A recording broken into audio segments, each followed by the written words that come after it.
Hello বন্ধুরা, দেখো সেই দীঘা যাওয়ার লাস্ট ভিডিওটা নিয়ে চলে এলাম। কদিন দেরি হয়ে গেল কেন, একটুখানি কাজ ছিল বলে আর ভিডিও পোস্ট করতে পারিনি, ওর জন্য ভিডিওটা বানাতে দেরি হয়ে গেলো। তো আমরা হাওড়ায় নেমে পড়েছি, এখন বাজে রাত 12:30। তো চলো আমরা এখানে একটু কিছু খাওয়া দাওয়া করে নেবো। খাওয়া দাওয়া করে নিয়ে আমাদের বোধহয় রাতটা এখানেই থাকতে হবে, কেন রাতেবেলা আর কোনো ট্রেন নেই, সকালবেলা ছাড়া যাওয়া যাবে না। তো ওই দেখো হাওড়ার ব্রিজ পেছনটায় অন্ধকার, এখন 12:30 বাজে। তো কিছু খাওয়া দাওয়া করে নিই।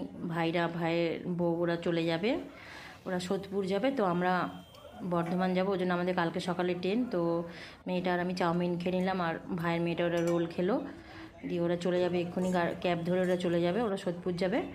আর আমরা আবার কালকে ভোরবেলা, আমরা রাত্রেবেলাটা হাওড়া স্টেশনেই থাকবো। তো স্টেশনে একটু শুয়ে পড়েছিলাম, কি করব, ভালো লাগছে না, ভোরবেলা ট্রেন 4:30। তো একটুখানি শুয়ে, এত জার্নি হয়েছে সারাদিন, তো একটু শুয়ে নিয়েছি। দেখো ভোরবেলা দেখো ট্রেন চলে এসেছে, 4:30 ট্রেনে উঠে পড়েছি আমরা।